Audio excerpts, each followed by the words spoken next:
Hey, welcome to Massive Iron Live, the place where we kill all your gains by doing all that crazy stuff called exercise. How you guys doing? Welcome to Massive Iron Live, the longest running lifting podcast in the history of the universe. I'm not sure why my microphone was muted, but I apologize.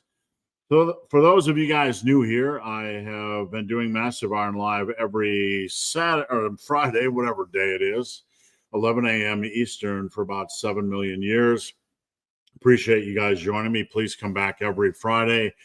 We're just going to have a little bit of talky about lifting and training and nutrition. This morning on Team Massive, we were, thanks, William.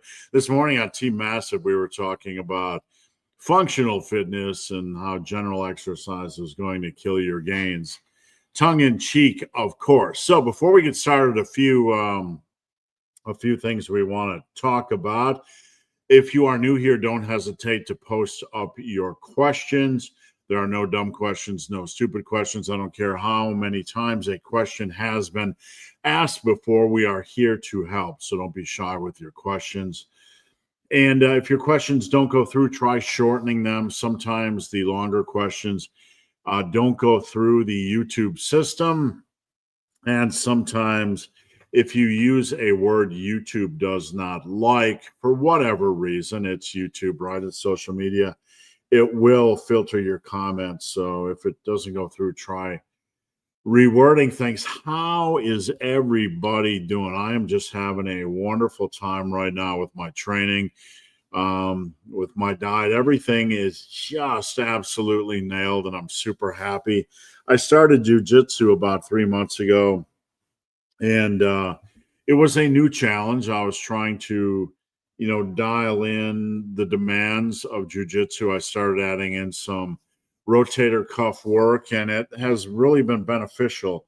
I did gi training on Wednesday night and felt a little physically beat up, but not in the joints, which was a really, really positive thing. So me personally, I've been training 5 days a week, doing jiu-jitsu 2 or 3 days a week, trail running 3 days a week, keeping a pretty tight and full schedule. But I'm enjoying it. Things are going really, really well. So that's my story. How are you guys doing? What split are you using? If you have any questions about training splits at all, please post them up. As always, all of my information is free here on this channel. If you have questions about training splits, if you have questions about progression, you can always go to the main page of my YouTube and search. All of the information is free. It is free. Before I dive into things, keep an eye on Black Friday. We're always going to have some specials on Black Friday. I'm not an apparel company.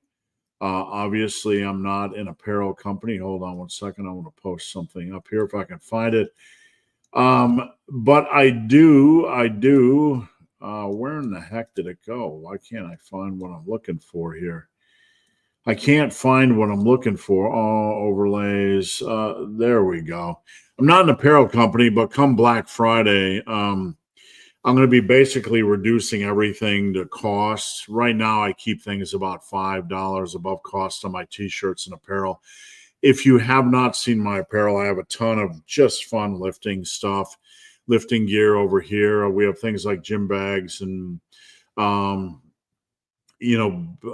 books, all kinds of books, workout logs, etc. So if you haven't seen my stuff and you want to support a small creator, just check it all out here. Before I get into things, one of my most popular services is a custom workout service. And that custom workout service is not cookie cutter in any way. Everything is completely based on your split preferences, your available equipment, your workout preferences as far as how many workouts per week. I end up doing about 4 to 5 custom workouts a week. This weekend I have 2 or 3 to do right now. Usually after Massive Iron Live, I pick up 2 to 3 more. If you're interested in a custom workout, I keep them at only $39. you can head over to my website and just search custom, and you can find them. And if you're not sure, you can hit me up on Instagram at Ben the Barman. Also, coaching is my primary business. I love to work with people one-on-one. In 2023, I was the online coach of the year, independently voted by Trainerize, the world's largest coaching app. I didn't even know I was in the running. Not trying to toot my own horn, but I really am dedicated to what I'm doing. I love what I'm doing. If you're interested in coaching, I keep my rates at only $89.40 a month after the first month. Super, super competitive. You can check that out here. Just hit the coaching tab. Black Friday, I am opening up a couple of new coaching options. At least, I would say right now, at least 1/3 of my clients have been on for 2 years, and probably 25% have been on over 3 years. So I'm going to be opening up a 2-year option. For those of you that have been on for a long time, you can save even more money by signing up for 2 years. And I will be opening up a very exclusive coaching service, which is extra accountability, extra form checks. Basically, I'm going to be opening up 2 to 3 slots where we can keep in constant contact between WhatsApp, in addition to the coaching app, where you can send unlimited form videos a day, and where we do once a month phone calls. That is obviously going to be a premium service. I'm only going to have 2 to 3 slots left. If you are somebody that needs that extra accountability and wants that monthly phone call and those unlimited form checks and that greater eye on things, just keep an eye out for that. So, all right, enough of the commercials. Let's get rolling. What have I been doing? Okay. I know I've been doing the jiu-jitsu and the trail running thing. My split the last couple of weeks has been Monday, shoulders and trapezoids. Tuesday, back and bicepticons. Let's see. Wednesday, I took off and just did jiu-jitsu. Thursday, last night, I did chest and triceps. So I actually did chest. And then I had to go out on my trail run before it got dark and then come back and do triceps. Today will be legs. And then on Saturday or Sunday, I have been doing stiff leg deadlifts. Good mornings. I've been doing extra shoulder work. I've been doing extra bicep work. I've been doing forearm work. I've been doing calf work. So basically a junk day. All right.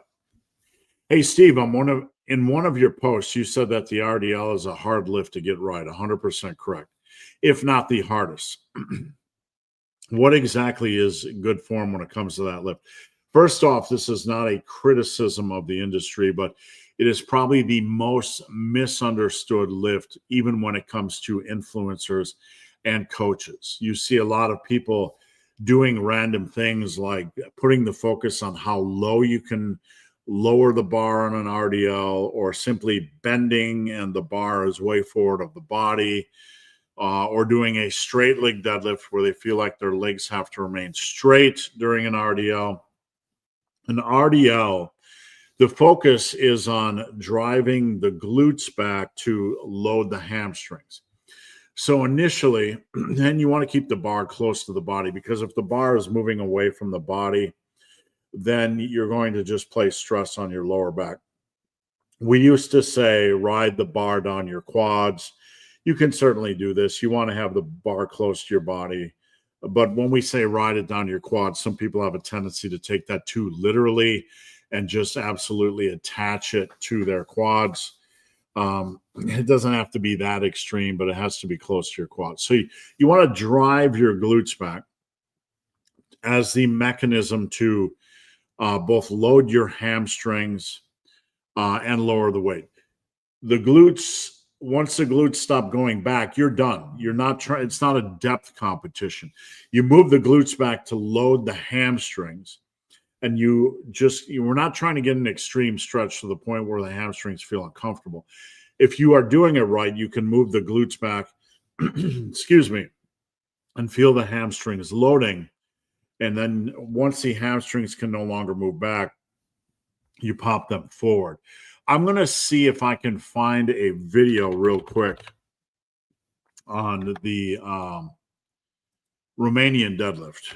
And we'll just try to find a simple video. And just give me a second. This is one I showed to some of my clients. It's pretty good execution overall. Full screen. No, we don't want full screen. We want, what is it? Theater mode. There we go. All right. So I think I found a video. This is, let me just present, share screen here. Here we go. Wrong one. There we go. All righty. So this young lady, first off, she has an over-under grip. Don't like that at all. Does she? Yes, she does. Wrong answer. You want a double overhand. If you can't grip it, use straps. Use VersaGrip Pros. Use ProTech grips. Don't do the over-under. Don't recommend it. Let's not worry about our grip during a Romanian. So that aside, I just want to clarify that. We want to watch her. You want to push your glutes back while keeping the bar close to the body while loading the hamstrings. So let's see how she does. See that perfect execution, driving the glutes back to lower the weight, driving the glutes back to lower the weight, and keeping the bar close to the body. It's not a straight leg or a stiff leg deadlift. The knees can bend it to accommodate the hamstring stress. See how she's pushing her glutes back? Pushing her glutes back. Notice when her glutes no longer move back, right there, she's popping back up. Glutes back, pop up. Glutes back, bar close to the body, pop up. That's a Romanian deadlift. You want to be very deliberate. You want to be very deliberate when you're lowering it, because the point is to load the hamstrings. And if you're going quickly during your descent, usually you're losing focus, or it's very easy to lose focus on loading your hamstrings. And at that point, you're doing more of a bend. So you have to be deliberate during a Romanian. Look at her hair flying around here. I just noticed that. I wasn't sure why her hair was violently flying around during a Romanian deadlift, but that is really good execution. Glutes back, load the hamstrings. When they can no longer move back, you pop back forward. The common mistakes are trying to go too deep. Let's see if we have any other videos here. A couple more, but we won't dive too much into the weeds. If you guys ever want me to look at your Romanian, just send me a link. You can send me a link here. You can paste it into the comments. I'd be happy to look at it, either an Instagram post that I can see or a YouTube video. How much, good question, how much arm growth should I expect monthly in a muscle building phase? So I was just actually talking about this with a client and with a couple of folks, I think even on Team Massive. Let's see, here we go. Let's bring the old calculator up. What I'm about to say is not a hard carved in stone rule. It is just general advice. And I mentioned this yesterday in my YouTube video. And if you haven't watched it, please go watch it. I would appreciate the support. Every minute counts. So let's say you start at 12. Let's say you start at 13-inch arms. This is the normal range that men start. And we'll talk about women here in a second. If you only add a ½ inch on your arms a year over 6 years, you will add 3 inches to your arms and you'll likely be at 16 inches. If you started with 12-inch arms, you're probably a little bit underweight and you're probably going to be at 16. So minimum, if you add a ½ inch to your arms, you're going to get 16-inch arms pretty quickly. Even 8 years, if you added ½ an inch to your arms, or if you added a ½ inch to your arms, you could add up to 4 inches in 8 years. That's a long period of time. But look, if you started when you were 18 and you ended when you were 23 to 25, with 17-inch arms, 17 and a half inch arms, you're a monster, man. You've pretty much capped out 98% of your natural muscle building potential. You're doing great. So a half inch is kind of the minimum standard, okay?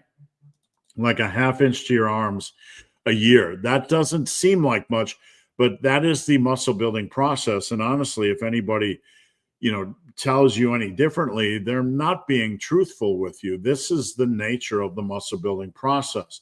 So you take that monthly and you're looking at roughly 1/25th of an inch to your arms every month. This is why I recommend measuring every month. So an inch, where did my calculator go? Is 2.54 centimeters. Okay. 0.5 inches to your arms times 2.54 centimeters. That would be 1.27 centimeters to your arms minimum a year. You divide that by a month, and you're looking at basically 1/10 of a centimeter per year. What is that? 10 millimeters? I don't know. I don't do. Did I have that right? But that's what you're looking at. Okay. This is why we have to measure our arms monthly. It can feel like you're not building any muscle mass, right? But that's when the lies get in your head. That's why I made the video I did yesterday for those of you guys that haven't seen it. How do I really know I'm building muscle mass, right?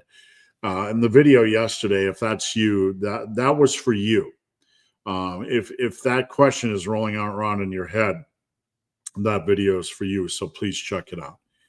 Big Ernie P. How's it going, Ernie? Good morning. Let me get a drink here. This Massive Iron Live is sponsored by Purple Monster. Not really. I'm just drinking it. Have you tried the Mike Mentzer? No. I've tried everything. I've tried it for a couple of weeks. Just bores me. I'm actually having on my to-do list how I would do one set per exercise. It's a minimal type of program. The only thing I can really tell you regarding this type of programming is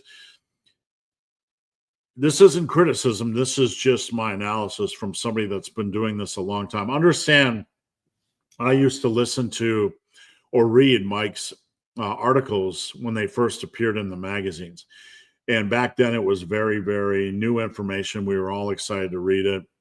But over the last, 30, 40 years, you see a million conversations about it, but maybe two people that have stuck with this type of training over the long run. It's not convention. Anything can work if you work it hard. But the problem is it's not a fun way of training. Most people like to train more than that. Convention is generally more than that. Just not a fan. It just bores me to death, and I don't think it's the most efficient or effective way for most people, almost all people. One-arm cable pushdowns, solid lift, or foo-foo. It's a third-tier lift, and when I say third tier, that doesn't mean avoid. It's in lifting, we need a third-tier lift. We can't just do bulldozer mode for, 40 years, 50 years. We need the big hitters that are going to zap 70 to 80% of our energy, 60, 70% of our energy, whatever. I'm not trying to make a formula, but you need a form of, decrease in intensity as fatigue mounts. So as fatigue goes down, we need to accommodate with exercises that still allow us to work the body with the amount of energy reserves we have left. And we also have to keep in mind that we can't just punish, grind. The body is with the big compound movements. I've done it. You can certainly do it. It's a learning experience. I'm not going to tell you can't rely on only compound movements, barbells and dumbbells and things like that. That's what I'm not saying. I'm saying the magic is in evolving your training.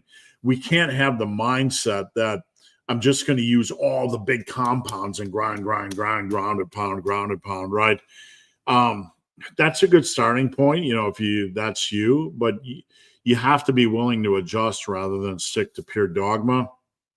Anyway, long story short, there's room in your workouts for one third tier, lift for every muscle group each week. Nothing wrong with that. I did dumbbell kickbacks last week, which I would consider a third tier lift. I've done single arm cable pushdowns before. I just don't particularly like them. That doesn't mean you can't like them. We all have exercises we like, and that's a big part of the equation. I don't like front squats. That doesn't mean they're ineffective or inefficient. They're a good exercise. I just don't like them. And I completely forgot to talk about overhyped muscle building exercises. So I'm gonna get into that once we get to the break where we hit 11 p.m. So hang tough. I'm going to get into the overhyped muscle building exercises. I wanted to talk about that, and I completely forgot because my mic was muted. So why don't we take a break right now and let's talk about overhyped muscle building exercises. I posted this in Team Massive, and I posted this in the community posts here on the YouTube, right? Oops, where did you go? I lost it. So I'm going to bring up some of the commentary, and we can kind of look at things a little bit. Overhyped. So let me pull it up a little bit. We're going to talk about overhyped exercises just for a moment. And I want to hear what you guys have to think. I want you guys to leave a comment. Is it overhyped? Is it not overhyped? I'm just going to run through this really quickly. I want you to list the most overhyped muscle building exercises and listen to what I'm going to say. Here is what I mean by overhyped. They might be good exercises, but they either take too much time or energy, are extremely difficult to master or progress with, or just have some aspect that makes them highly uncomfortable, unusual, or just frustrating to perform consistently week after week. For me, something like front squats would fall into this. Look, nothing against front squats. Great exercise for your quads, right? But in coaching, I find that 98% of people fall away from front squats. I have one client, Jim, who has stuck with them for quite a while, and they work for him. But a lot of people struggle with the grip. They struggle to figure out the grip, and it just gets aggravating, or progression, just starts to chew up their back. So it's a lift that gets a lot of hype, and it's a good lift, but it is a lift that, compared to the amount of people that stick with it, compared to the hype, that's why I would consider it overhyped. Does that make sense? So Liam said front squats. I wouldn't say they're overhyped. I'm sure they would be highly beneficial if I persevered more. Let's see. Reason things are overhyped is because they work. True. But that's why I put the caveat in here that they're either hard to progress on, hard to nail form, etc. If you nail form on anything, it's going to be beneficial. Let's see. We're all different. The gorilla glute press. I'm not sure what that one is. I'm not even sure if that's made up.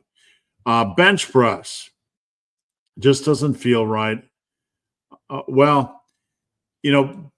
Because people are obsessed with it, I understand your personal turnoff, but that doesn't, in my mind, make it, it's a super effective exercise that really technically isn't that difficult.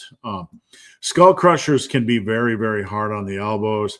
Hip thrust, I would say, is definitely in the conversation for a very, very overhyped exercise. It receives a lot of hype.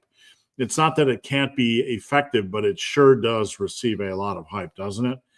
Dumbbell side laterals. I would say the side laterals receive a lot of hype from a certain amount of crowd that likes to minimize overhead pressing in any form, right? And then they tend to stress an over-reliance on the side lateral raises. Leg extensions. If you have a plate loaded one, good, but most are stuck with the super light stacks. I don't know, man. I politely disagree here. I mean, most of the leg extension stations I've had in a gym, the plate loaded stacks just had plenty of room for progression. Flat bench and squat variations. Usually I give a like to anybody that comments, so I apologize. Let me go back and do it. Flat bench and squat variations, JM press, rough on my elbows. The thing I want to say about triceps exercises is they are highly individual. One thing I've learned in all my years of coaching is that JMs might be hard on your elbows, extensions might be hard on your elbows, skull crushers might be hard on your elbows. Triceps exercises can be very hard on your elbows. And a lot of this is highly individual. So you do have to pick exercises that are good for you, that work for you. Any exercise involving two cables, yeah, I would say two cable exercises are annoying for me. I would say that. Smith JM. Hey, a lot of my clients really, really like Smith JM. I don't see a lot of hype on them, but yeah, with only one Smith machine in the gym, they can be very, very difficult to do. Another one for bench. Let's see. I have a short body and long limbs. Traditional barbells don't fit so well. Deadlift. Concentration curl.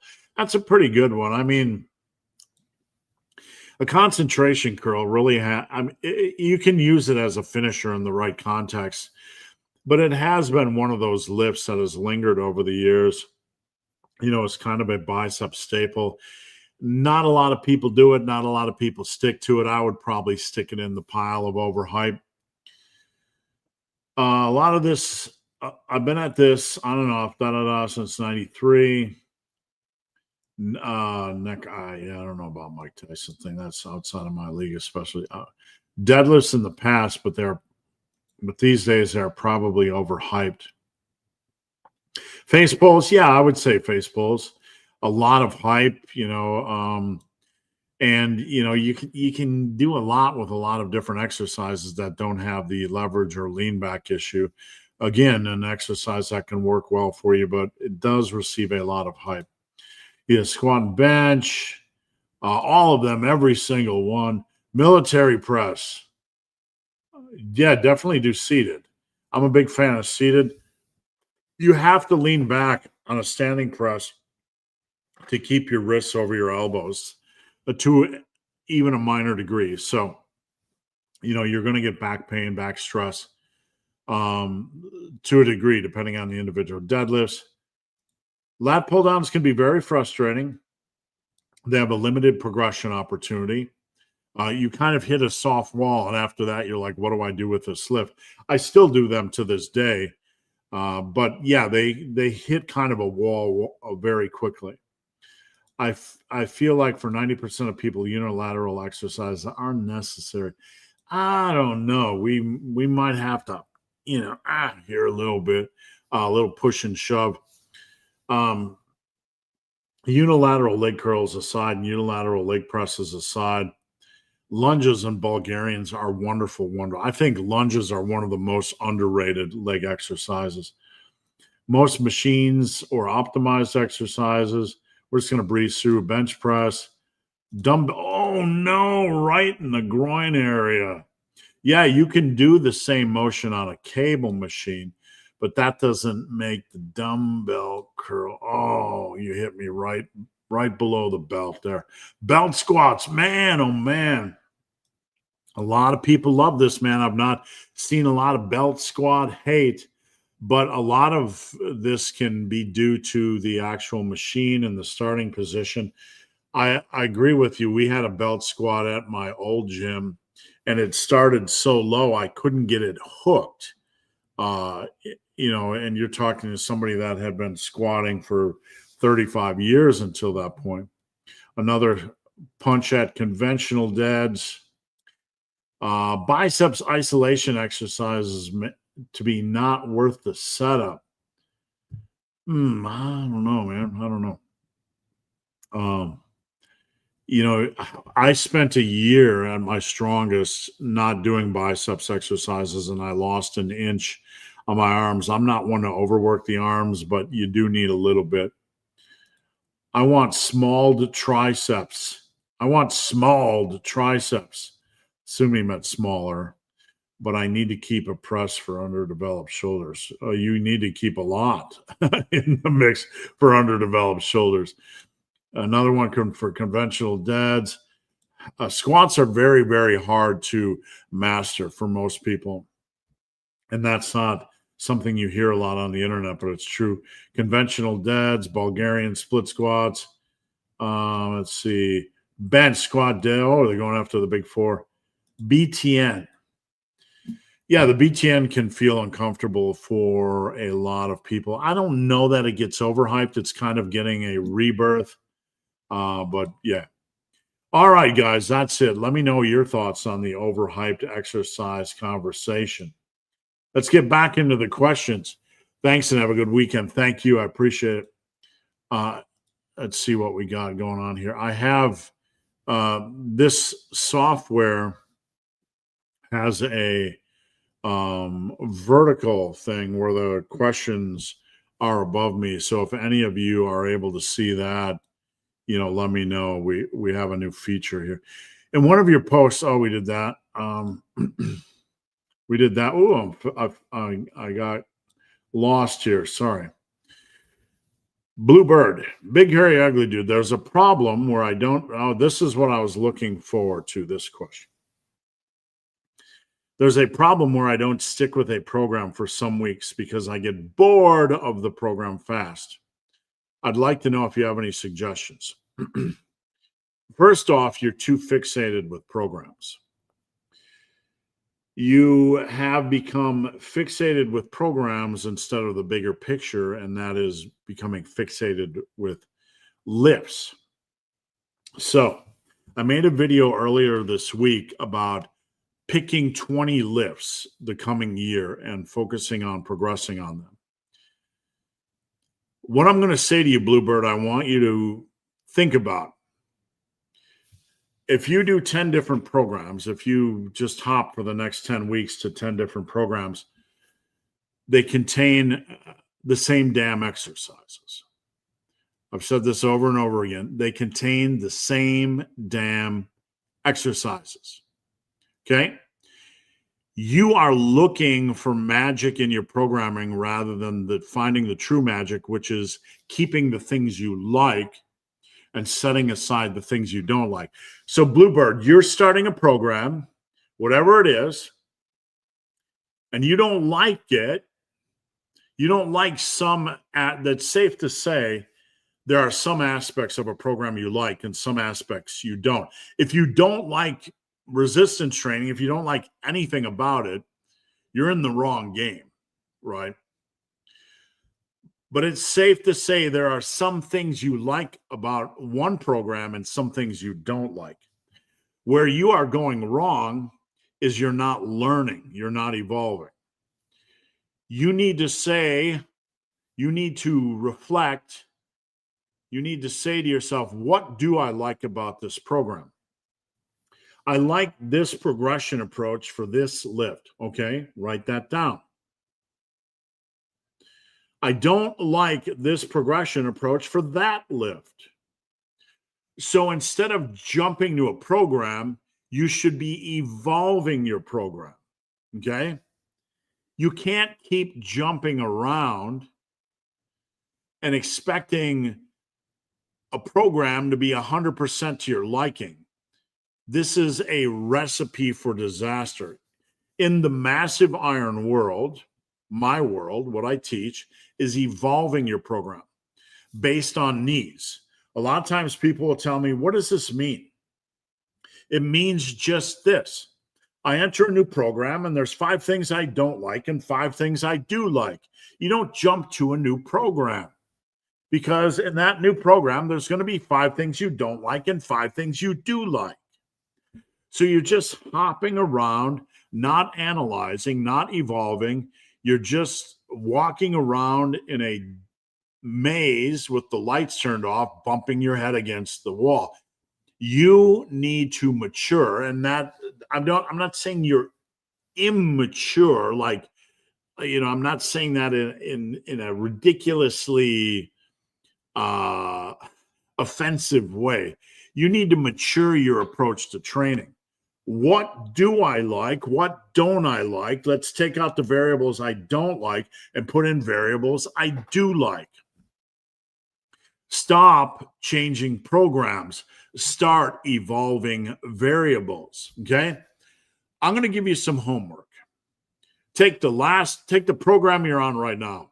This weekend, list the things you don't like, list the things you do like. Okay.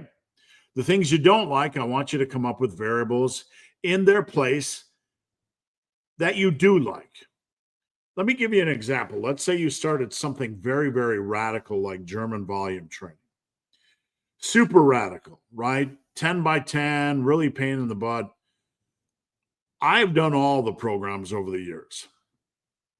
What did I like from German volume training? I like the intensity. Sometimes I do like to go in and just do a lot of 8 to 10 sets on an exercise, keep it streamlined and smash, but I don't always like that. So what do I learn? Maybe I could do a program where I have some form of intensity periodization, where I do normal weeks and then every third week I do more intensity like this. Maybe I learn I like higher volume on overhead presses, but not on squats because I'm sore for 800 straight days. So we don't have, but maybe in finding out I like a lot of volume on overhead presses, maybe I don't like 10 reps. Oh, I'm going to change the program. Maybe I don't like 10 sets. Maybe I'm going to change the program because I don't like 10 by 10. Why not evolve it? 7 by 10, 6 by 10, or even 5 by 10. 5 by 10 is still more volume. You need to mature in your lifting path and start analyzing what you like and don't like and start finding your own way. Advanced lifters, intermediate lifters aren't following the plans of other people. So you say, hey, you coach. You have intermediate and advanced lifters you coach. Yes, I do. But this is the process we work through. Okay?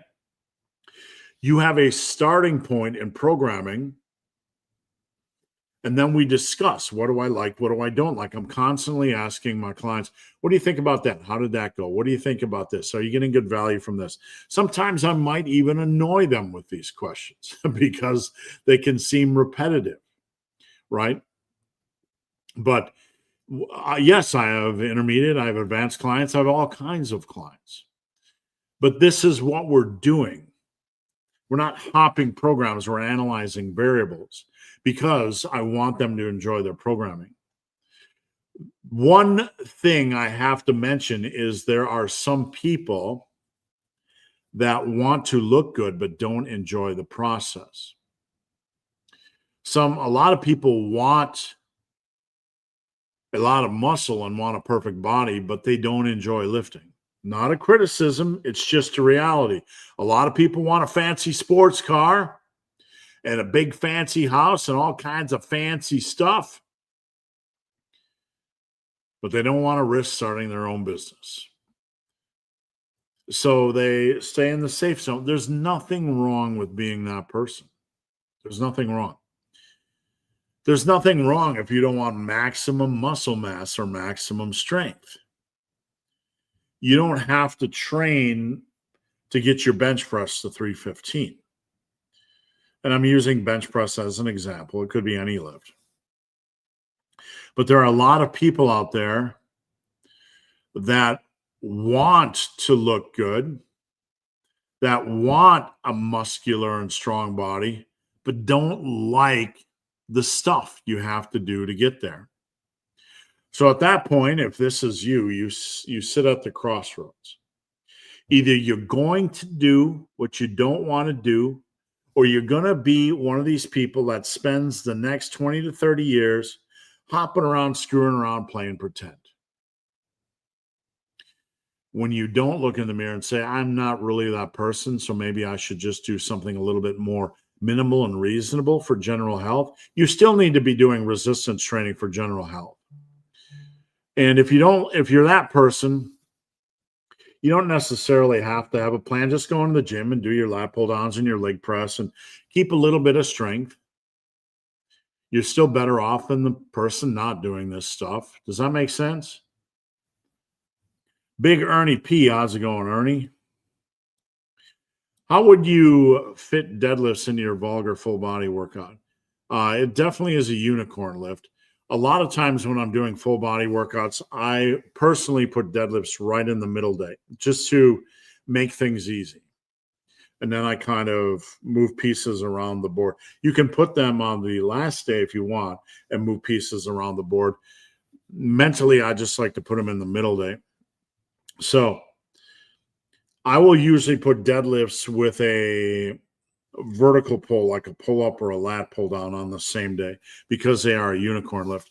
Because you have that extra lift on the middle day, then maybe you want to put hamstrings as bookends on the opposite days. So you have like leg curl, deadlifts in the middle, and then maybe glute ham raises or some other hamstring exercise. Or you could put deadlifts in the middle, and then maybe on Monday you could put a rear delt exercise, on Friday a trap exercise. You have those two other slots to kind of bookend that unicorn lift. That's how I kind of approach it. Does that make sense? So on chest, I'm going to have chest every day. Delts, I'm going to have delts every day. Quads, I'm going to have quads every day. Back, I'm going to have back every day. So I got these 4 major areas of focus: chest, back, quads, and delts. And then to these 4 exercises daily, I'm going to add in a 5th, which is the deadlift. Okay. So all of a sudden, I have 5 exercises in the middle day and 4 on the bookend days. So on the bookend days, that's a good slot to fit in, like hamstring work, which you probably don't want to do 3 days a week if you are doing deadlifts, because deadlifts are going to indirectly work the hammy whammies. Does that make sense? Let me get a drink. Good questions today, guys. Keep them rolling. Obviously, we want control and safe reps, but is mind-muscle connection overrated? This is a very good question. Are we holding back from heavier weight because we're not feeling it as much? We get into the territory here of potentially turning a compound exercise into an isolation exercise. What I mean is that we can deball, we can casterize, right? Castration, an exercise to the point where we're taking away its potency. You can take a bench press and completely turn it into more of an isolation chest exercise. The question is, should you? The question is that the best way? Very, very good question. When we do this, we have a tendency to change form. And when the weight is light, we're changing form to accommodate the feel. When the weight is light, this is generally okay. When the weight gets heavier as you progress, if you're turning a bench press into an isolation or a squat into a quad isolation, as the weight gets heavier, you're probably going to put some weird stressors on your joints. I don't believe for the big hitters, you should focus on feel specifically. And there's caveats here, because I can do a dumbbell row and feel my lat and back. Okay. Back is different. I don't have to turn it. It's almost essential on the back that you focus on proper feel and execution. So you aren't just pulling with your biceps. Okay. Because we can't lump every exercise and every muscle group into the same boat. That's the beautiful thing about lifting. Not everything's the same. When you have people out there that will give you black and white answers to this question, they're not being honest. They don't really have, they're just putting everything in a black and white box. Does that make sense? So with the back, you have to focus on driving your elbows and shoulders back. This doesn't mean we're turning it into an isolation exercise. It means we're taking We're not just being sloppy and relying or overly relying on the biceps, because you don't want to do a 100-pound dumbbell row and have it biceps focused and be sloppy. So the back is a little bit different.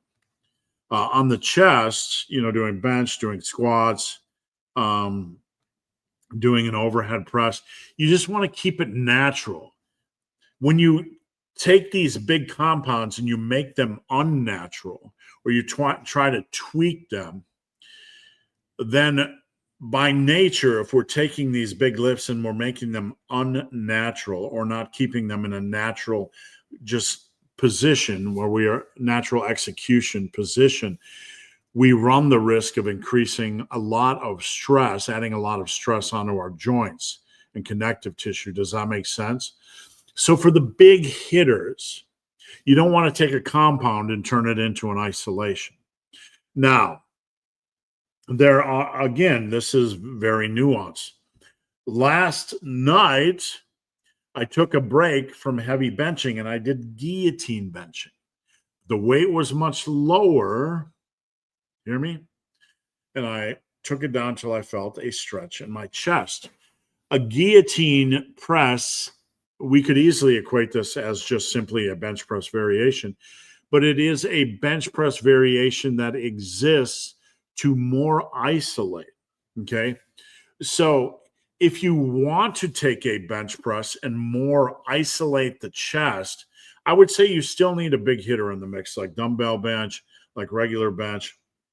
But then if you wanted to do a few sets where you really just focused on feeling that chest stretch at the bottom, you would have to drop the weight a little bit, not arbitrarily so, but so you could properly focus on hitting the chest without placing an unnatural amount of stress on the bench. So on the joints. So we have to differentiate here. There's a lot of art in this. Does that make sense?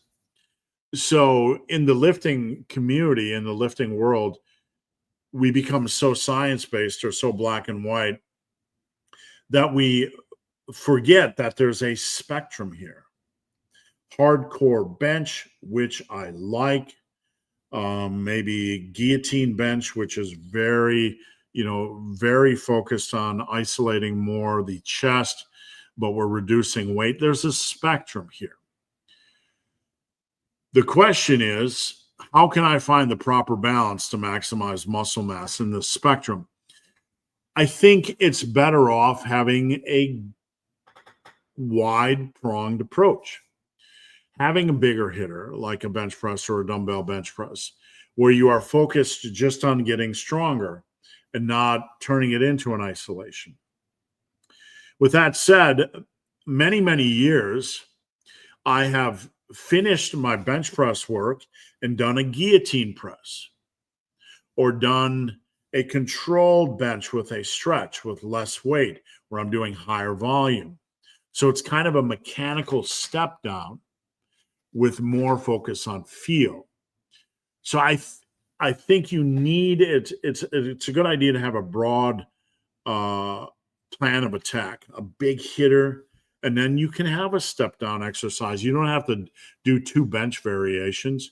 You might do this with dumbbell bench. You want to keep the dumbbell bench natural, but like maybe doing a barrel press where it's more focused on, it's a mechanical step down from the dumbbell bench, but it's more focused on getting a stretch at the bottom. Many of my clients do this.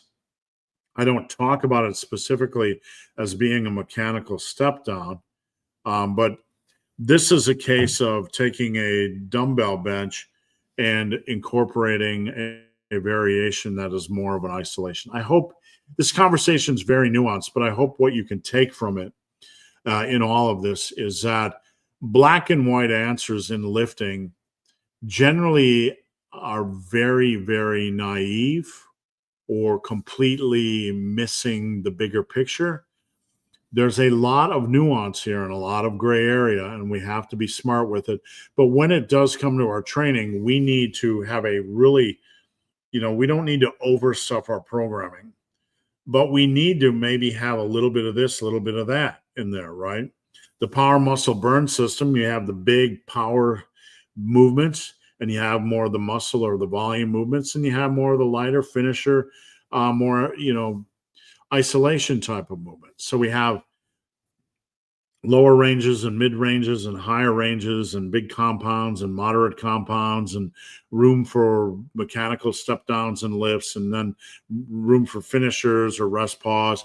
We have a little bit of everything. And this, can you get away with doing this without doing this? Absolutely. I mean, there's many, many ways to do things, but I think overall, this is a really solid and smart way to approach training.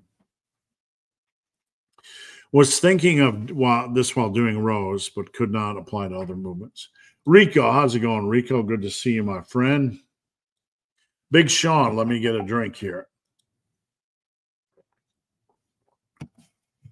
Big, hairy, ugly dude. I prefer to work out at home versus the gym. No problem. About 50% of my clients, maybe 40, maybe 30, whatever, work out at home. I have adjustable bench, dumbbells and barbells, no fancy schmancy machines. Would I have few sets of RDLs? Good enough, yeah. I mean, that's a good starting point. Definitely good. I mean, are you trying to be Mr. Bodybuilder and build the world's biggest hammy whammies? If not, a couple of sets of hammy whammies a week is fine. Big Justin Jones. How do you make sure your clients train hard enough? I look at their numbers first and foremost. If I don't see the progression sets ever moving, like if I had a beginner that came to me and we just worked on all straight sets, like 10 reps, 10 reps, 10 reps, and every last set was a 10, and every last set was supposed to be pushed for maximum safe quality reps, that's a red flag. And then I will see this on one client at any given time where they're not pushing the sets. And I'll ask, hey, how you doing? Are you just I'll say, keep your focus on pushing those last sets for maximum safe quality reps. And then their next workout, they didn't. And then I'll kind of gently remind them. And their next workout, they didn't. And then I'll kind of gently remind them. And then their next workout, they didn't. So we start to see a trend. Once I this isn't a criticism, but once I remind somebody and their strength levels are beginner,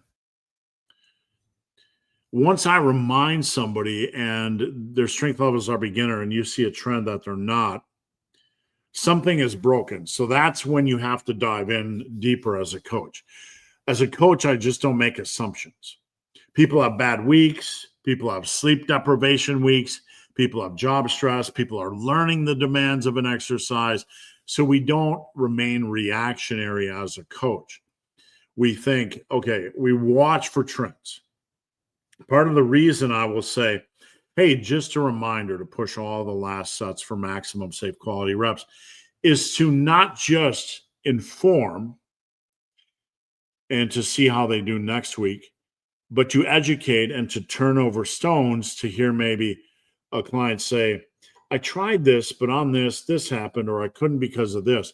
I am working with a client, right? This isn't some manipulatory process. I'm trying to guide them, and communication is vital. I couldn't because of this, or I'm afraid because of that, or I didn't have the right feel on the seated cable row. So I'm going to wait next week, and then we'll see. That's fair. This is the coaching interaction. The other way I look at hard training is through video. A lot of my clients send a lot of video, and a lot of them just hear over and over again, hey, man, that looks brilliant. That looks really good. And they might be thinking, why isn't he saying more? Because your form is good. It's where I want it to be.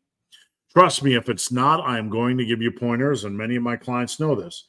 Many of my clients will know that on 2/3 of their lifts, I'm not really saying anything, making any adjustments. But on 1/3, I might be making constant form advice, like on the deadlift or the RDL or whatever. So that's another way. So those are the two major ways. I'm looking for feedback. I'm looking for effort. I'm also looking for passion, right? Some people just hand in a workout, and that's okay. Not everybody is super chatty, but some people are like, yeah, man, God, progress. I like to see that passion. But a lot of people have passion, but they aren't vocalized. They aren't vocal people. As a coach, we need to reach everybody. We need to meet everybody at their level, right? So I'm not here to make assumptions. Those are two big ways. Richard, good morning. The story of the week. I'm always unprepared. I'm trying to think of what would be a good story of the week. I have a couple jiu-jitsu stories. I have a couple trail running stories. But this is a lifting channel. So I guess the only thing that comes to my mind is one thing I want to stress. I come up with a lot of training ideas, splits, protocols, exercises, variations. And occasionally, I'll get somebody that doesn't understand my message, and they will say, if there's no magical program, if it's F your program, if there's no magical rep ranges, if there's no magical exercises, why do you keep coming up with structures and programs and splits and things? The main reason is to give you guys options that you might like, that you might want to keep in your programming. Like earlier in the podcast, in the live, we had the individual bluebird that didn't like sticking to a plan, right? And I told him to find things you like. Giving people option, like I'm trying in my world to have you walk in, not to some type, here's starting strength, here's strong lifts, right? I'm not being critical of these programs. What I'm saying is, if you walk into the starting strength world, let's think of this as like an outlet mall, right? Your wife wants you to go shopping, or your boyfriend wants you to go shopping, or whatever your thing is. But instead of being an outlet mall with sunglasses and shoes and all this kind of happy hoo-ha, we are going to the outlet mall of gains. And every store is a different brand, so to speak.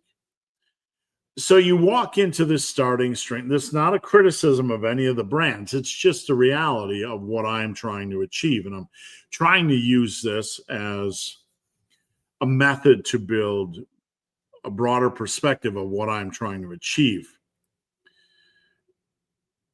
If you walk into the starting strength store, you're going to get your fives, right?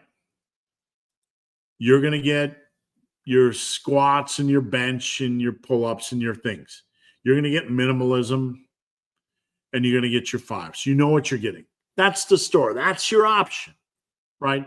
Some stores, you walk into the outlet mall and they have like only a few variations of the same thing. We specialize in this. Now you walk into the strong lift store and they have you start with the bar, and it's a little bit different, and progression's a little bit different, and you're squatting 3 times a week, and you're like, oh, it's pretty close to the starting strength store. Which do I prefer? A very narrow pass. Then you walk into the massive iron store, and it's like Amazon. You got all different categories, different progression approaches, long tail stuff, different workout splits, torso limbs, upper posterior, massive crap. You can different workouts, massive, minimal, massive crap, all kinds of things. Shiny objects everywhere. right? Progression approaches everywhere. Skull destroyers over on this shelf, massive curls over there, bulldozer shrugs over here, bulldozer laterals, partial lateral supersets with whatever, Lou laterals, Egyptian supersets. We got all kinds of things. And we are not trying to encourage distraction. In all of these things, this brand, Massive Iron, is selling you a basic structure that provides you with a broad path of freedom. Because the heart of training is passion and enjoyment. So what I am doing at the Massive Iron store at your local outlet mall is giving you a framework. This is what we're going to start with. These are the major muscle and major areas of focus, the minor areas of focus. We're going to start with this many sets per week. We're going to be pragmatic. We're going to base things off your preferences. And you can kind of pick an exercise here. You want to do a reasonable exercise. You want to do from the reasonable shelf, right? Squats, front squats, whatever. You're going to put that in over here. So I'm going to give you a framework. It's like Build-A-Bear, right? You can't put like 3 eyeballs into the system. It doesn't work that way. Massive Iron is like Build-A-Bear for adults. You walk in, you get to pick 2 eyeballs, right? Whatever the thing. You get to pick a hat, right? You get to pick a fancy costume, which might be your split. But it all comes together because it all has some cohesive basic framework. And at the end, you walk out with something completely different from the guy next to you, but it's completely different, but super ultra effective. That is what I'm trying to do. Not just put out arbitrary stuff for the sake of putting out arbitrary stuff. And I want to end cap this by saying, I try what I do, what I put out. The first time I ever did bulldozer laterals, I remember where I was. I was in a gym with Mark Lobliner in North Carolina when I worked for Muscle and Strength. He didn't know who I was at the time. It was the first time we ever met. I was at his house. We were doing a workout. He didn't know I was just some schmuckleberry with a mid physique. I started doing bulldozer laterals because something in my brain clicked that day. I remember the gym. I can see it in my head. I started doing them, starting off the offside. But I'm like, whoa. And all of a sudden I'm doing 50s and 55s and 60s. And I'm testing this. I'm like, I got up to 70s on the bulldozer laterals. And he laughed. No disrespect meant to Mark, but he laughed. What are you doing? I mean, we all do that when we see something different. You know, like, you ever seen one of those videos, those fail videos on TikTok or wherever, Instagram, like when somebody does something crazy and they fly off the thing and they crash and you don't know if their neck is broken and their friends laugh and then their friends assess. Like, ha, ha, ha, you nearly killed yourself. Are you okay? Right? It's kind of that way in lifting. When we see a new lift, we're like, ha, ha, ha, what the heck? What do I think? Right? It's kind of the same thing. So I remember where I was when I created all of this stuff. I have put the miles in the gym. I'm doing it. Sometimes I'm just coming up with it I'm trying things. Some things I like, some things I don't like. Here in the Mad Scientist Lab, I spent a year doing rest pause training, bulldozer training, before I ever put it into an article. It's not like I said, hey, I like DC training, but I'm going to adjust it just to be different. No, I went in and I'm like, I like doing it this way. I like doing that way. And then I tried it for a year. The Drunk Russian, I ran that for a while. Full body. That was full body 5 days a week, where I was squatting every single day. I didn't just pull it out of my butt for some influencer clicks and views. And I want to stress that. This was back around 2007, 2008, 2009. There wasn't any YouTube channel and there wasn't any influencer culture. Back then, I was just lifting, trying things. And that's what I do to this day. I don't want to be an influencer. I don't want to just come up with random new crap. The problem is, you have a lot of influencers and fitness celebrities that are just coming up with crap for views.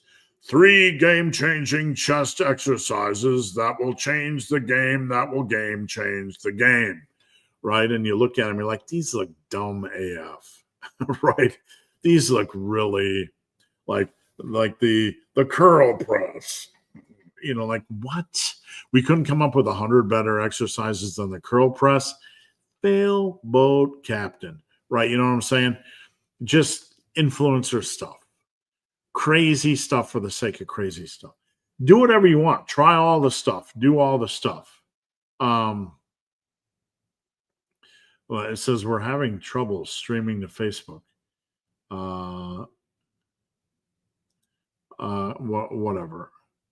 Don't care. So try all the stuff. But at the end of the day, I want you guys to understand that the stuff I come up with isn't just arbitrary and random. There's a lot of stuff that I try that I don't like. But everything I put out is so you can build a bear, build a gains. Big Justin Jones. Do you think it's important to no?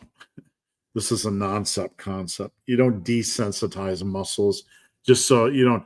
Like, let's take a couple weeks off to desensitize our muscles, so when we come back, they'll be hyper, sensitive and really responsive. That's a nonsense concept. For the steroid users, you might need a period of time where you desensitize your receptors so they are more sensitive to your abusive steroid levels. But no, this is a nonsense concept. It's completely not needed. It's not part of the game. It provides no value. Just keep your natural rest and deloads when you need to. I wouldn't go about it because it's nonsense. Richard, what's the best advice you would give on each of these topics? Work, friends, love, and family. Whoa, let me swallow a little bit of caffeine on that one. Work. If you are in a work environment that you do not control, you need to look in the mirror and understand I don't control it, but it should not consume my soul. You cannot control the people around you, so let it go. You can only do what you can do, so let everything else go. You show up and you do your job, and you are not uncaring, but you understand what you can control and what you can't control. If you go to work and expect everybody to have the same work ethic as you, or the same point of view as you, or the same work approach as you, you are setting yourself up for a lot of stress. You go in and you be a professional, whether you are serving burgers or selling shovels at Menards or whatever the heck you are doing. So you can sleep well at night. If there is a fire, you let the person that puts out the fire know, but it is not your job to save people, to change people. It is your job to do your job. Many times at work, all it is just a wah, wah, wah, wah, wah festival, right? So-and-so did this, so-and-so. Like, can I introduce you to the human race? You have a lot of people that don't do what they're supposed to do. You're not going to change them. Why are you taking on this stress? Friends, the biggest cancer you can have is keeping friends that try to pull you off or away from things you enjoy. You can have friends that were very valuable to you when you were younger, when your priorities were drinking, having fun, going to concerts and exchanging mixtapes, right? Or just that revolved around a specific hobby or interest. But as you grow and change, you might not have the same interests. This doesn't make this person a bad person. It doesn't make this person somebody you should completely disassociate with. But you need to allow yourself the freedom to grow and not feel like you have to tether yourself to a person because of the past for the rest of your life. We're not trying to be malicious. We're not trying to have you, sever ties. But many times I see people go down a new path in life and their old friends are pulling them down like an anchor, anchoring them to their old life. You can't allow that to happen. You might have 10, 15 years with a friend. You might wake up at 40 and decide you want to do trail running or lifting or jujitsu or eat healthy. And they're like, let's go do this. Let's go do that. Let's go do this. I can't, I don't want to do it anymore. You have to be able to take care of yourself, because if you don't, you're going to regret it.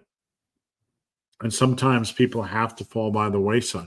That's why as we get older, you generally see a narrowing of the friend circle for a lot of people, not because we're just getting old and stuffy, but because we are understanding ourselves more, and we're understanding, and we have less free time, or our free time is more valuable, and we don't need all these things pulling us away. Love. The biggest thing I could say with love is that early on, there's a lot of things I could say, but I want to give two pieces of advice here. When you meet somebody, first date, at a party, at a church, whatever it is, and you go out on that first date or first meeting or first encounter, however you want to frame it. If it does not feel like the one, and I'm not saying you have to have magic and sparks and all that kind of stuff, because sometimes things develop. But if you reach a point early on where you kind of know there's certain things about a person that aren't right for you, or it's maybe they don't excite you, it's not that this person is a bad person. But sometimes, it might be an okay person that is okay to fill in the gaps with time. They might be a decent person. Hey, we had kind of fun at a hike, but I don't really agree. I don't like the way they view this, that, or the other thing, or maybe physically they don't excite me. That's okay, right? You can like certain aspects of a person, but you can kind of know, I don't really think this is the one. Don't overinvest in somebody just because you're bored, right? If you're not sure, go out on the second date or second encounter or whatever you want to call it. But if you kind of know that this isn't a long-term thing, don't waste somebody's time. I don't want to hurt him. Right? That's their deal to process. You have to cut and run early. Don't drag things out when they're not meant to drag out. And my second comment about love is it is an action, right? Feely, that's all good and well. But at the end of the day, what you do is expression of love. You have to prioritize what you do. There are a lot of things I do in a relationship that I don't want to do, that I accommodate my wife. Or we don't always see things the same way. That's okay. We do not always see things the same way. Like overstuffing the garbage can, right? Your partner might overstuff the garbage can. It might drive you crazy. But you stay quiet because it's a small thing, and you do it, and you do your thing, and you accommodate them. When it comes to love is an action. It's not just a feeling. You certainly need the feelings and the sparks and all the stuff and all that. But at the end of the day, the thing that's going to truly last is how you what you do in the 90%. Family, oh my goodness. You don't get to pick your family. The only thing I can really say is don't give out too much information to your family. They think they know you better than they do. Don't overshare all the aspects of your life with your family. And, when it comes to getting along with your family, just be very diplomatic. Don't speak as much. Don't talk as much. Don't overshare. Be diplomatic. Be friendly. Enjoy the time together. Enjoy the common bond. But, what I do for a living is very weird. Like imagine moving in somewhere and like your neighbors and they're like, what does he do? Tiki-taki videos? And he coaches what? Your family is going to be even more critical. No matter what you're doing, they view you as a certain way, like that 13-year-old kid that was picking his nose in class or whatever. And your family can have a view of you that is different than who you are. And in some ways, it can feel restrictive and almost like it's trying to define you. So I don't give out a lot of information on what I do or what I like or how I spend my time with my family. Just because sometimes family can be some of the biggest judgers or overly critical. That's not you, or you're doing what, right? Big Billy Baker, how's it going? Elliot, happy damn Friday. Good week, Steve. What's the word? Good to have you here. Thank you for being my coach. Great to have the big, hairy, ugly dude in my corner. Thank you, sir. I sincerely appreciate that. Anybody that takes time to say thanks means the world to me, and I appreciate the opportunity. Loving the program and watching it evolve based on needs. Thank you, sir.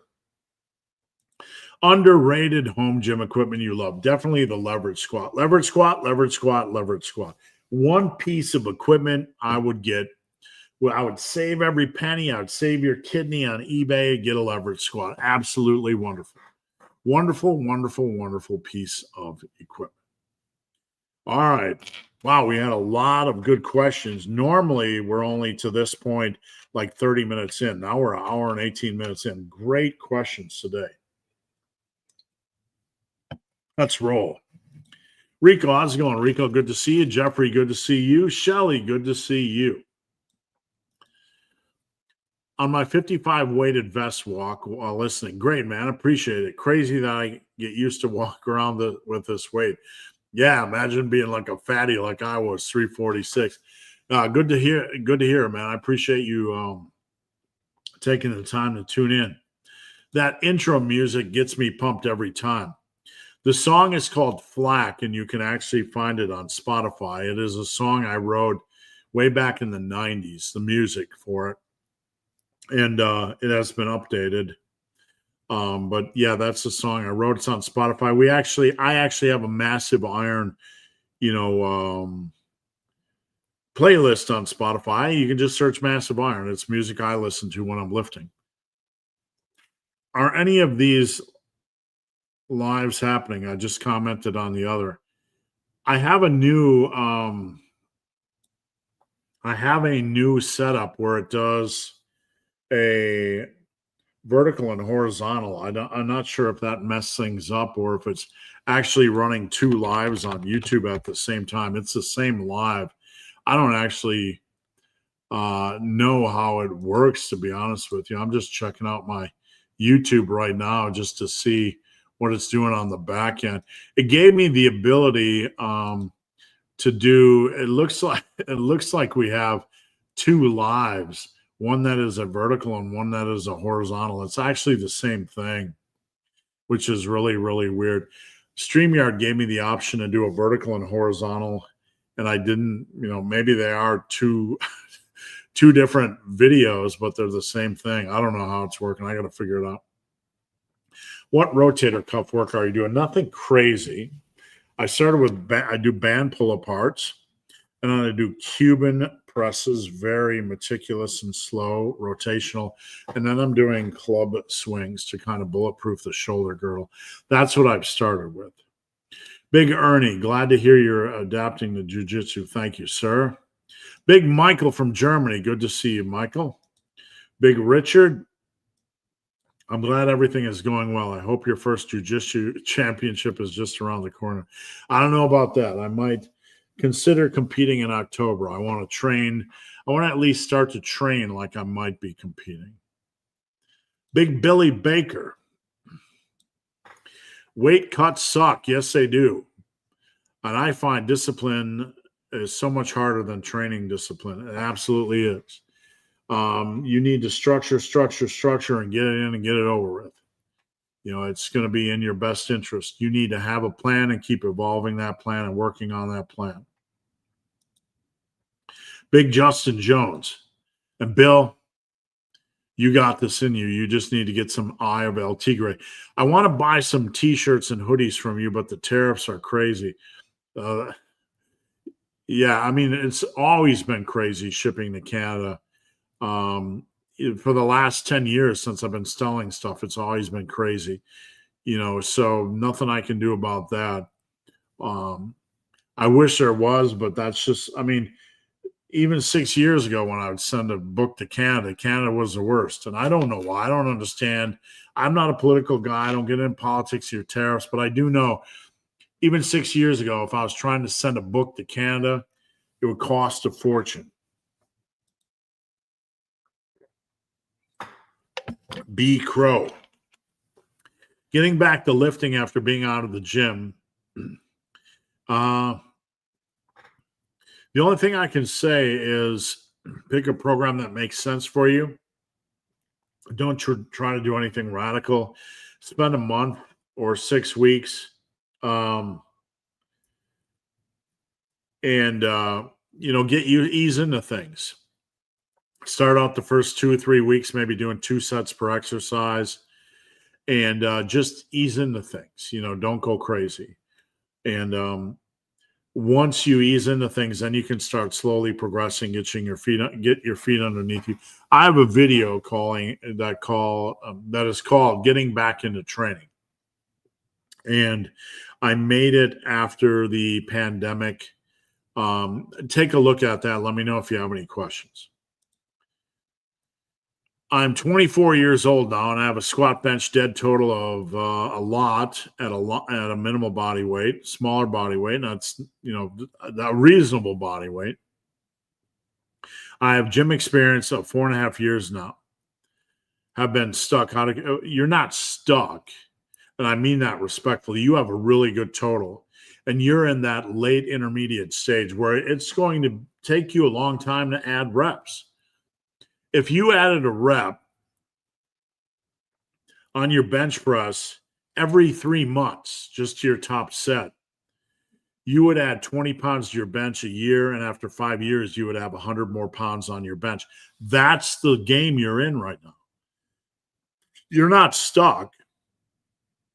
I'm not saying you can't have high expectations, but you need to understand the game you are playing. Okay. Your first 4.5 years, things were rapid. That's not going to be your next 4.5 years. Your next 4.5 years are going to be a big test of patience. That's the reality. We're not being negative here, but you need to brace yourself for that. And you need to play the long game, and you need to play the smart game, and you need to not do anything radical to get hurt. Big Sam. Do you think that 9 hard weekly sets for button? Oh, yeah, more than enough. I've really only done 6 for most of my career, 6 sets a week, maybe 9 on triceps. Absolutely fine. Big Richard. I've been trying your dumbbell row bulldozer style. I felt excellent engagement in my back. Get a video, Richard. I mean, I think about driving my elbows and my shoulders back. Think of it like a martial arts elbow strike. Okay, somebody's behind you. You're going to give them like a, right? You're going to drive your elbows and shoulders back to generate maximum. Like, we don't want to be reckless and driving our elbow back, but we want to do it in a reasonable manner. Elbow, shoulder, back, boom. Does that make sense? And you doing that, you're going to be working your back, even if you don't immediately have a good connection with your back. Any value in going higher than parallel. Don't think of things arbitrarily. Think of things naturally. Go to a point where it feels comfortable. If we're getting up here, right, we're starting to, why? Why? At that point, you might as well do a Lou lateral raise, and then you don't really have a progression opportunity. Not really. Just keep it natural. Brenda, I've started doing the rep goal style of training and realized I had been subconsciously keeping reps. Exactly. It's not like the rep goal system is magic, but by having a progression structure, you kind of can realize I've been kind of skating along a little bit. You want to at least have an eye on the logbook, and you should be trying to at least add a rep when you can, right? Barbell back squat, I think we were mentioning being overrated. Big Tom Hill, 2 days after powerlifting meet, tested starting attempts on Monday. Okay, so generally the last week before a meet, you want to, a week or two before the meet, you can do kind of a feeler workout if you want, where you do something which is about your 3-rep max, which would be about your opener. You could do something like that. Didn't touch deadlift on your advice. Good. You did 14 deadlift singles in 10 minutes on 10:30. Okay. So let's see. Let me know what you did with the 14 singles, what weight you were using, if it was the 330. What's going on, Mr. Fickburger? Thank you for tuning in. Uber Mix MX. Are there any advantages using a Swiss bar? Absolutely. Swiss bar. That neutral grip can be easier on the shoulders. Anytime you force yourself into a fixed grip like this feels more natural, right? This feels more natural than this, right? So the Swiss bar can feel a lot better on the shoulders for a lot of lifters on overheads and on bench. So there's no real downside in using it as long as you enjoy it. Good morning, Big Charles. Good to see you. Have been doing an upper-lower 8-day split for months, but now battling through salmonella poisoning, so took 10 days off. Muscles are noticeably flatter. Yeah, I mean, you're not lifting. Normally we're lifting. We're in a constant state of repair and recovery and minor degree of muscular inflammation. I wouldn't say you have low glycogen levels, but if you're not eating, enough, you probably do have low glycogen levels. You might even have lower sodium and electrolyte levels. Take about 10% off of your lifts, ease into things, get your diet back up to speed, and you should be good to go. Big Tom. Already entered the powerlifting meet, want to drive up numbers from now to then. That's fine. You need to find a program you like, and you need to just attack it, and understand that like the last 4 weeks before a powerlifting meet, your goal is to kind of reduce last 4 to 6 weeks before a powerlifting meet. Your goal is to kind of reduce fatigue a little bit. Could be up to 8 weeks. So you're not going to be building a lot of strength before the last month or 6 weeks before powerlifting meet. So your goal is to be healthy and reduce fatigue. Big Ryan, good to see you, Ryan. Thanks for tuning in. Big Paladin.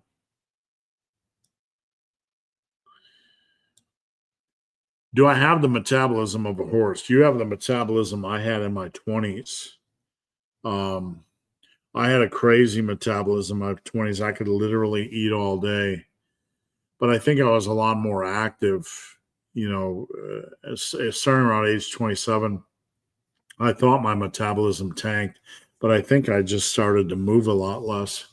Big Tommy Hill, according to aiming to deadlift over 450 before I turn 70 next September. That's really good goals. So we're looking at about 1,100 pound total. Doing a powerlifting meet every 3 months is not, I mean, look, man, if you're enjoying it, do it, right? It's doing the meet itself is not going to inherently drive your strength levels up, but obviously the programming you're doing is driving your strength levels up. So the program is the magic. Just don't feel compelled to compete that often. I'm not telling you not to, because the older I get, the more I want to. Like with jiu-jitsu, I'm just getting into things, but I have that fire and I do want to compete. I don't want to compete to beat somebody. I want to have a goal. I'm 58 years old. I want to, I like to aim high, not to become a world champion or not to even win a match. I could enter my first competition and lose. Who cares? Right?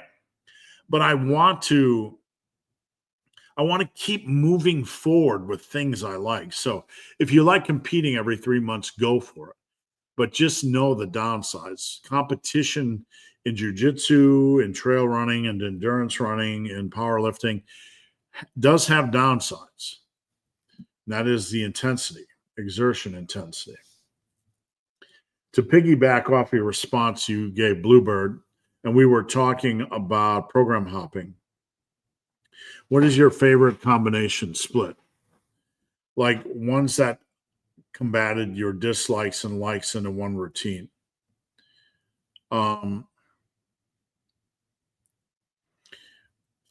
It's impossible to answer.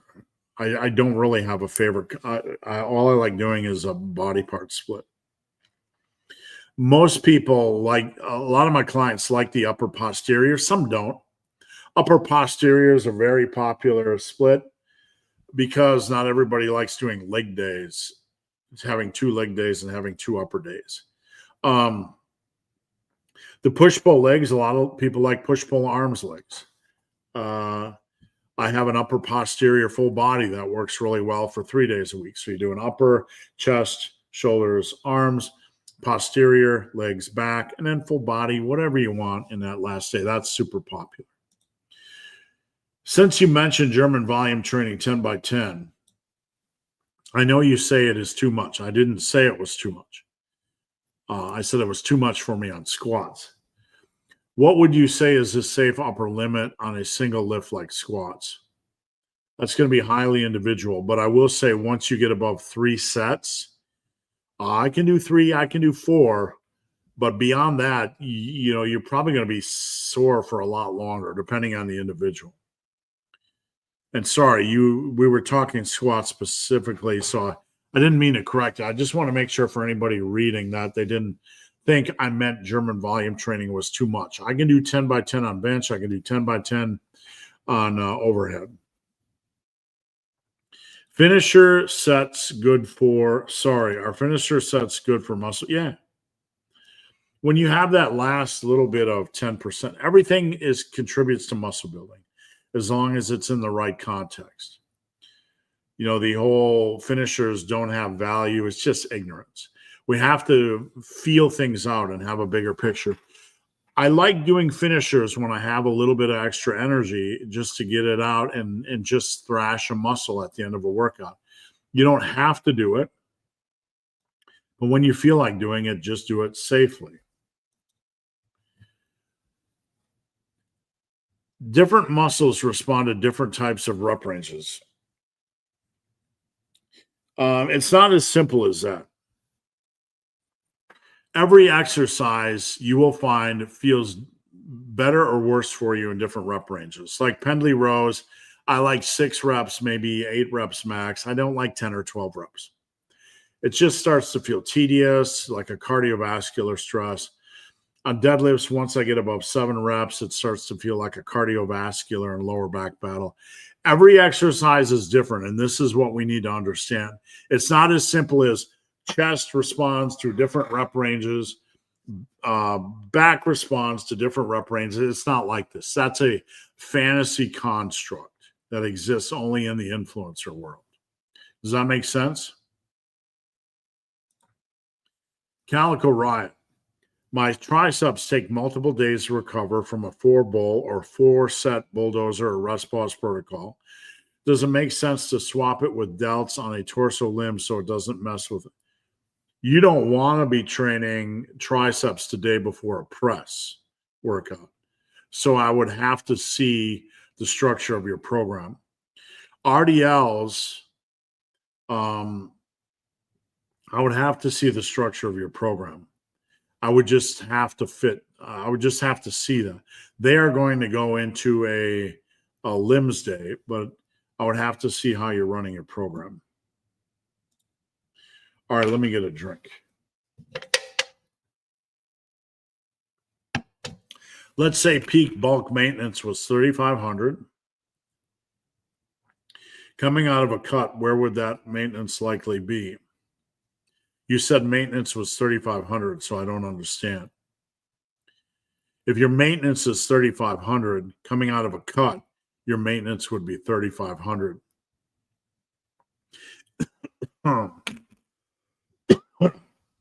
Sorry. If what you're saying was your bulking calories were 3,500 and you were gaining weight, that would not be your maintenance. So just for confusion's sake, or just for clarity's sake, if you're saying you were bulking at 3,500, coming out of a cut, I would probably hit like 3,100 just to see where things go and then adjust from there.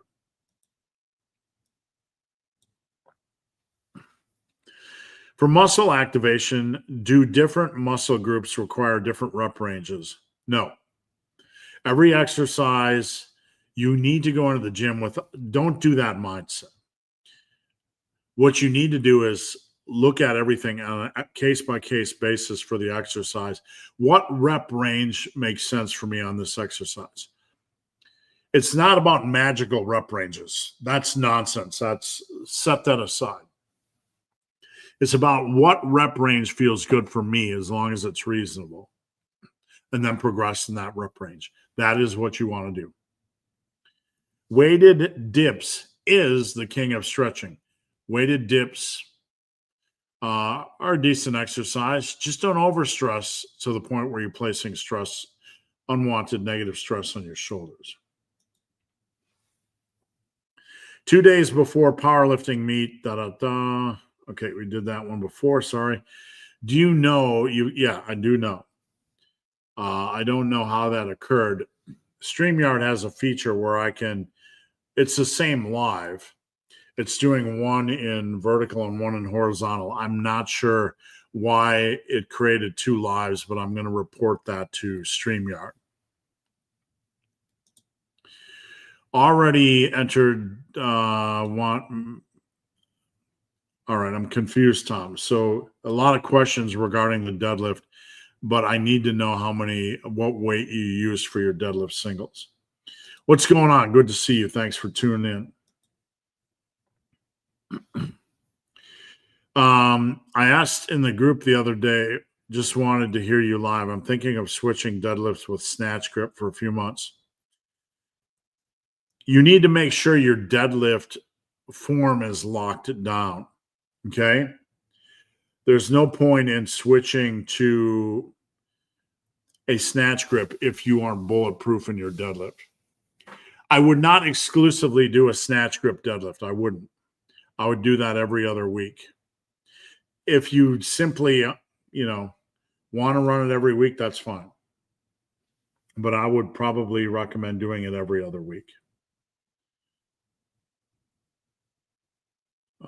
Let's see. When did you start noticing drop? I didn't. I don't have any loss in muscle mass. I'm 58. Like using bulldozers on leg press. Tom likes using bulldozers on leg press, hacks, and Arnold dumbbell press, uprights and bent over rows, curls, But continue. That's fair, man. That's what we're talking about. You pick progression approaches that you enjoy for that specific exercise. With a body part split, will a body part split give you a very, yes, absolutely. Sam, detach from that. You've been around here long enough to know that's nonsense. There are no magical splits. All the meta-analyses, Sam, me and you need to go into a corner and talk this up because you've been around long enough and you've heard this 1,000 times over. You need to stop with this, Sam. And I'm saying that we're having an intervention. There are no magical splits. All the meta-analyses, multiple, just echo this. Okay? Stop worrying about magical splits. You need to place your focus on hard training. Splits and programs don't matter. Not in the long run. It's hard training, progressive overload, and nailing your nutrition. I appreciate your support, Sam, but you need to unplug. You need to unplug that and bury it. Thank you for everything. Thank you, Richard. Any suggested back exercises for the home gym that doesn't have a pull-down bar? You could do a dumbbell pullover. That's an okay choice.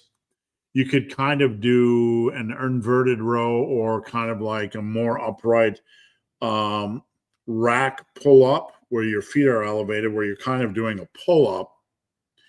You put the bar at a high position, put your feet on the bench, and you're kind of doing a pull-up in this position. Those are a couple you could do. All right, guys, we only have a few questions left. Last call for questions. Must have commented on the other live. I can see no worries at all. It's confusing, and I'm not sure why that happened. I'm not sure why it created two lives, so I apologize. Any tips for keeping weight gain controlled if you have a big family meal once a week? Don't do anything you regret. Focus on your protein and your veggies first. Just eat a plate of food and get over it, right? Just because somebody makes a ton of food doesn't mean you need to eat a ton of food. If you feel pressure to eat more, then just fast before the meal or fast a little bit more before the meal. I feel like I get less out of a strict hammer curl than using. That's normal, man. I mean, this is something I've been thinking about a lot lately because there are some lifts where using a little bit of English just seems to give me more value. And this is very nuanced. And I want you guys to be very, very careful with this. But, you know, I just did hammer curls with more English this week. Not sloppy. I don't want anybody to think I was sloppy. But I just did that this week. You know, I was still getting the feel, right? But sometimes I feel we can over mechanicalize a lift to the point where we kind of take away some of the stress. I think we can come to a point where it's good to focus on control, right? It's good to focus on and learning good control. But once you get to the good control, then you might want to find a little bit of weasel room, leg room, where adding in a little bit of slight English actually increases the intensity. It's definitely possible. Vic Burgers had me thinking, when client is sick and taking time out of the gym, really when anybody's sick, I tell them just to eat whatever feels good. Like if they want comfort food when you're sick, eat comfort food when you're sick. If you don't feel hungry when you're sick, don't eat. We're not worried about that. We're worried about getting healthy. When I am sick, I am a boo-boo baby. I like to eat everything, ice cream and nachos and all the stuff. So when you're sick, we're not thinking about that. We're just thinking about getting through. You bet. I appreciate you being here. Yeah, my clients hate 2 leg days. Yeah, I'm not doing the upper lower. Right? No way. 2 leg days is way too much. Thanks for clarifying about German volume. No worries. And thanks for, you know, at first I thought we were making a generalization. So you did 320-pound singles. and you did 14. 320 is definitely an easy opener. Easily you'd be able to hit 400. I'm pretty confident. After that, we just have to go with feel. If you notice a muscle is sore and weak, would you skip its work?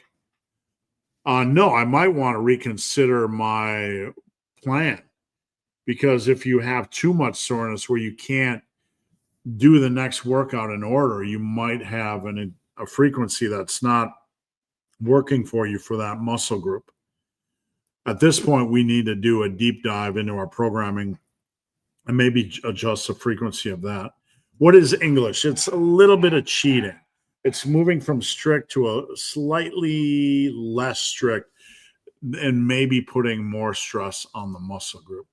All right, guys, I'm out of here. It's an hour and 46 minutes. Please head over to my website, superlivingtoday.com. I have to rush out of here today because I have to take a dog to the vet.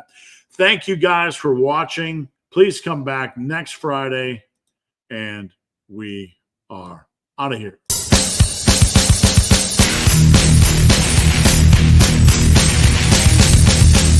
It's not almost over.